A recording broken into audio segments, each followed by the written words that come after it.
कानी बहू।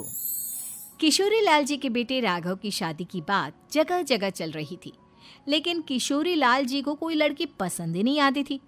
और उसकी एक ही वजह थी, किशोरी लाल जी का लालची होना। उनको लड़की वालों से मोटा दहेज चाहिए था और इसी चक्कर में एक दिन वो एक बहुत पैसे वाले के घर अपने बेटे का रिश्ता लेकर पहुंचे। उस आदमी का नाम था ओम प्रकाश।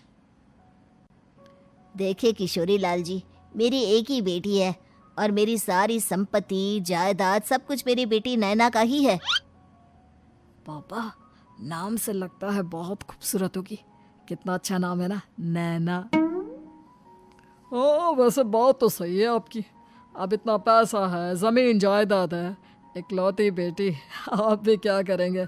सब कुछ उसे ही देंगे ना। बिल्कुल ठीक पहचाना आपने। बस बेटी की शादी और सारी जायदाद उसके नाम। पापा, बिना देखे हाँ कर दीजिए ना। इतना अच्छा रिश्ता फिर कहाँ मिलेगा? माला माल हो जाएंगे हम। मैं अपनी बेटी को बुलाता हूँ। अरे नहीं नहीं नहीं नहीं, आपकी बेटी का नाम नैना है, सुनकर ही लगता है बहुत सुंदर होगी। रहने दीजिए अंकल, मैं तो आपकी बेटी के नाम से ही इतना खुश हो गया हूँ कि उसे बिना देखे शादी करने को तैयार हूँ। अब तो मैं उसका चेहरा सीधे शादी के बाद ही देखूंगा। और इस तरह राघव नैना का चेहरा नहीं देखता और उससे शादी कर लेता है। शादी के बाद अपनी सुहाग रात पर जब राघव नैना का घूंघट उठाकर देखता है तो नैना की आंखें बंद थी। कितने खूबसूरत हो तुम नैना, जरा अपनी आंखें खोलकर मेरी तरफ देखो तो सही। नहीं, मुझे शर्म आती है। अरे मैंने तुम्हें शादी से पहले भी नहीं देखा, और अब अगर तुम आंखें खोलकर मुझे देखोगे भी नहीं तो मुझे अच्छा कैसे लगेगा? इससे पहले कि नैना अपनी आंखें खोलकर राघव की तरफ देखती, अचानक से लाइट चली गई और राघव नैना को पूरी तरह से देख भी नहीं पाया। अगली सुबह नैना राघव के लिए नाश्ता बनाकर लेकर आई। अरे ये क्या, आधा पराठा सेका हुआ है और आधा बिल्कुल कच्चा। ये तुमने क्या किया नैना? बहू, तुमने क्या आधा पराठा तवे से नीचे लटका कर रखा था, जो आधा सिका है और आधा कच्चा? मुझे जितना दिखेगा उतना ही तो सीखूंगी ना पापा जी। जहाँ जहाँ मुझे नजर आ रहा था वहाँ मैंने सीख लिया, जहाँ जहाँ नहीं दिखा वहाँ कच्चा रह गया होगा। इसका क्या मतलब है? ये कैसा मजाक कर रही है तुम? अरे बहू, तुमने इतना लंबा घूंघट क्यों लगाया हुआ है? देखो, हमारे घर में बहुओं को बेटी की तरह रखा जाता है, और फिर तुम तो इतना सारा माल लेकर आई हो। देखो, ये घूंघट डालकर रखने की कोई ज़रूरत नहीं है। हाँ नैना, पापा जी ठीक कह रहे हैं, तुम तो आराम से रहो, अपना ही घर समझो। नैना अचानक से अपना घूंघट उठा लेती है। अरे ये क्या पापा, नैना की तो एक आंख फूटी हुई है। नाम से नैना, लेकिन ये तो कानी बहू निकली। मेरे साथ धोखा हुआ है, धोखा। बिना दिखाए अपनी कानी लड़की मेरे संग ब्याह दी। मुझे कानी बीवी नहीं चाहिए। मुझे अभी ओम प्रकाश जी से बात करनी पड़ेगी। आखिर उन्होंने मेरे साथ ऐसा किया क्यों? अरे आप लोगों ने ही तो पापा से कहा था कि आप लोग शादी से पहले मुझे देखना नहीं चाहते। अब मेरे पापा पर क्यों इल्जाम लगा रहे हैं? अरे लेकिन उन्हें बताना तो चाहिए था ना कि तुम कानी हो, एक आंख से तुम्हें दिखाई नहीं देता। किशोरी लाल और राघव नाराज होकर ओम प्रकाश को अपने घर बुलाते हैं। पापा जी, ये आपने क्या किया? शादी से पहले बताया क्यों नहीं कि नैना की आंखों में परेशानी है? अरे आप ही ने तो लड़की देखने से मना कर दिया था। और लेकिन आप बता तो सकते थे। आपको तो हमारी बेटी की प्रॉपर्टी चाहिए थी, वो भी पूरी की पूरी। अब क्या हुआ अगर उसे आधा दिखाई देता है? प्रॉपर्टी तो आपको पूरी मिल गई ना। अरे ये क्या बात हुई? मेरी शादी प्रॉपर्टी से नहीं, आपकी बेटी से हुई है।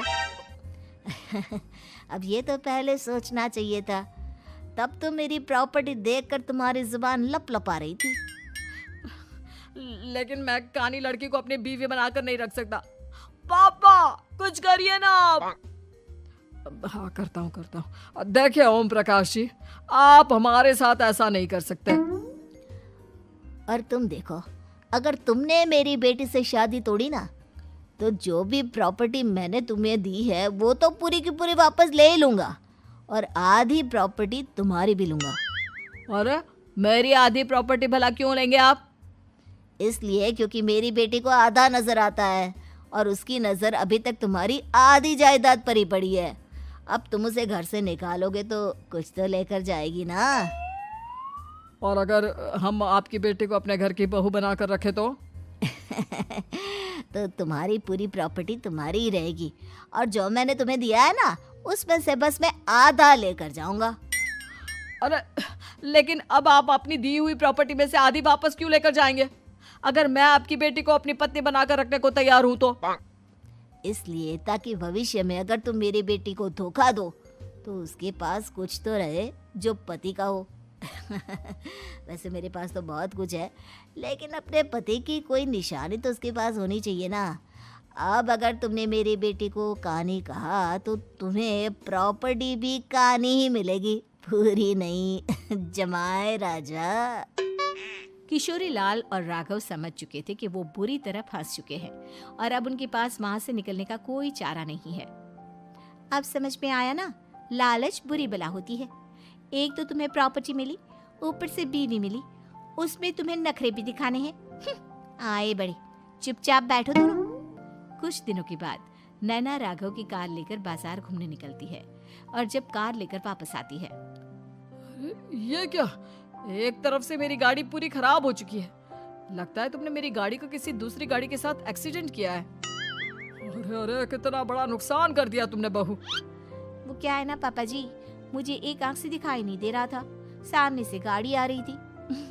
मुझे तो सिर्फ आधा ही दिखाई दिया और वो गाड़ी मेरी कार से रगड़ते हुए निकल गई। अब मैं क्या करूं बताओ? आप इसे ठीक कराने के पैसे कौन देगा? तुम्हारे पापा। तुमने मुझसे इस तरह से बात की? अभी रुको। नैना राघव की शिकायत ओम प्रकाश को कर देती है। देखो राघव, अब जो मेरी आधी प्रॉपर्टी तुम्हारे पास थी ना, उसमें से आधी और मैं लेकर जाऊंगा, क्योंकि तुमने मेरी बेटी को डांटा। अरे नहीं नहीं पापा जी, गलती हो गई, माफ कर दो। गलती की तो कोई गुंजाइश ही नहीं। अगली बार मेरी बेटी को डांटा तो बची हुई आधी में से आधी और ले जाऊंगा। लालच के चक्कर में हम दोनों ने बहुत बड़ी गलती कर दी बेटा। एक तो तुम्हें कानी बहू मिली और ऊपर से जो माल मिला वो भी काना।